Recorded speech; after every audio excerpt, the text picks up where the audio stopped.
literacy policy. And now we are moving forward, and now let us go and pay attention to another speaker.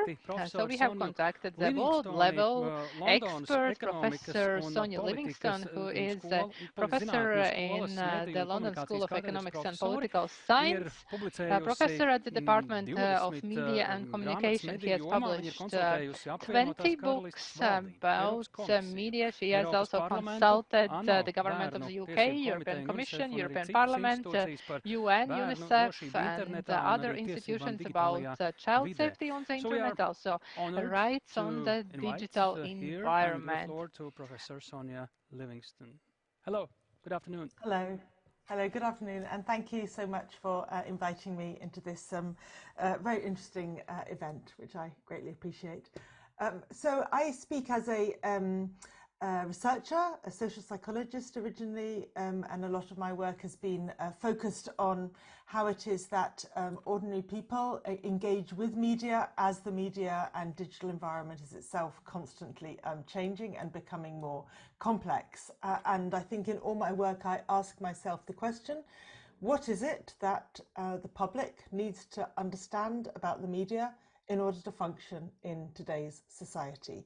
And this would, if you like, be my definition of media literacy and the bar I would set against which to judge a national media literacy strategy. In other words, does the public have all the knowledge it needs to engage as citizens, as in their everyday lives with the complexities of today's media? And then the second question, of course, crucial for media literacy is the question of education. How do we ensure that the public gains the knowledge that it needs? And this is always a two-part question, because education we understand in the context of children and schools. We have a huge part of our national budget in many countries devoted to education. And the question is always, where does media education fit within this? And then there is the question for the public who are not in full-time education, and how is it that adults can gain the media literacy that they need? So I was asked to talk about Britain and the UK, and asked to talk about it as a case of a successful media literacy strategy. And as I was just discussing with Larry Pelser before, we just have a national online media literacy strategy in Britain released this summer. So we are very much in the middle of this debate.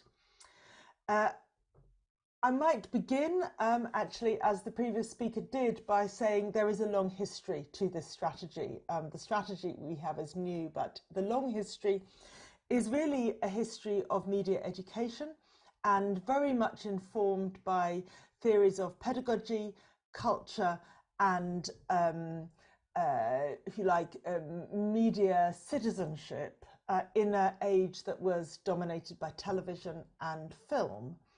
And so in Britain, the tradition has always been one of a kind of critical cultural approach, and one in which the emphasis was on especially children, but also the whole population as citizens, as actors within a media world, and what it is that they need to participate as actors in that way. So we have a fantastic tradition of knowledge, and I think we have often generated a kind of complex and multidimensional account of media literacy and media education that carried us through really the 70s and the 80s and the 90s.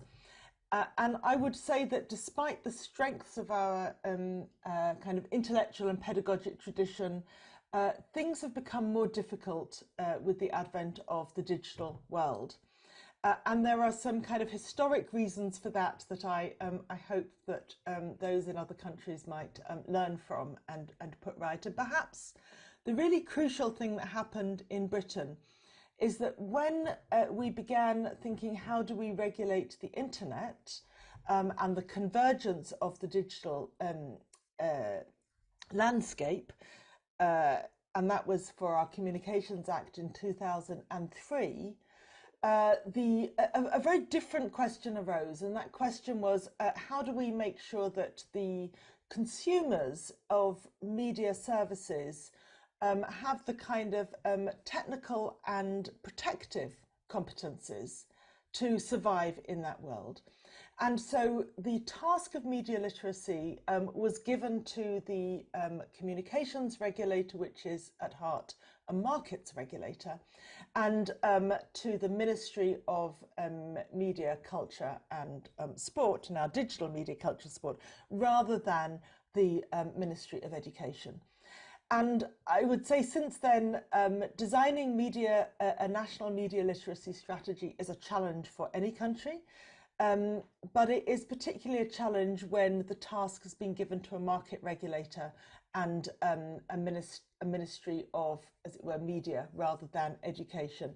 So we have had a rather fraught struggle in Britain, and at that point I would qualify some of the claim to success.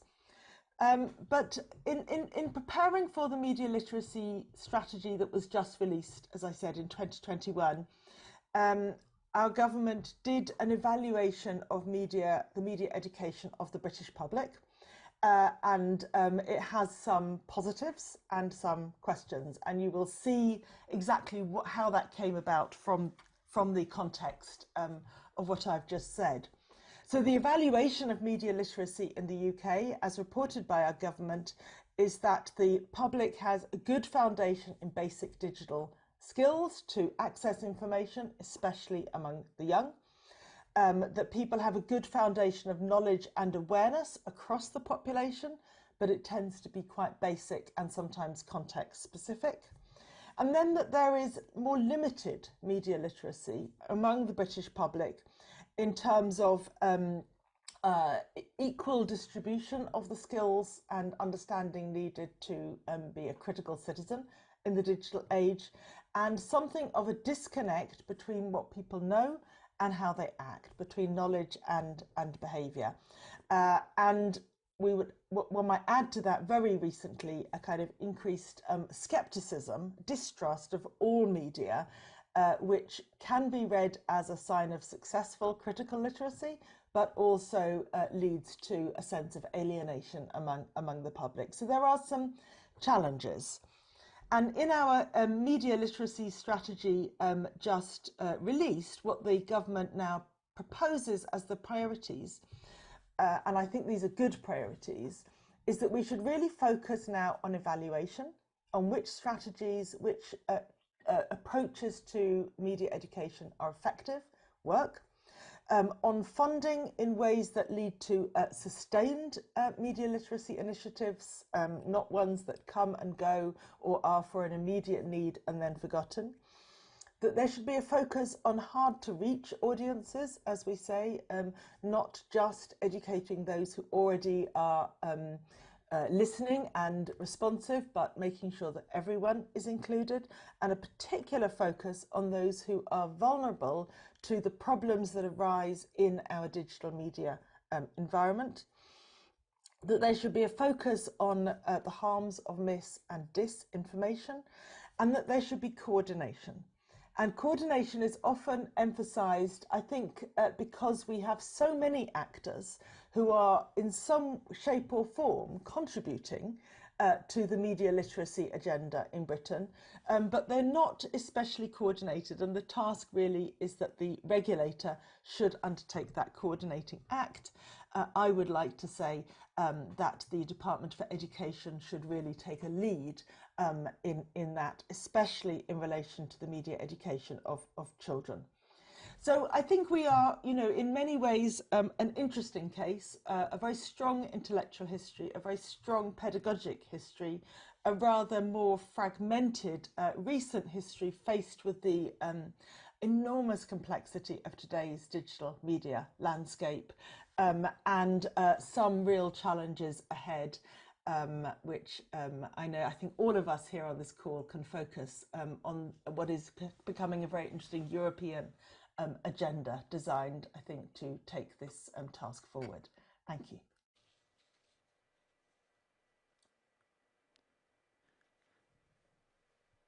Thank you to Professor Sonia Livingstone from Great Britain, and it was a really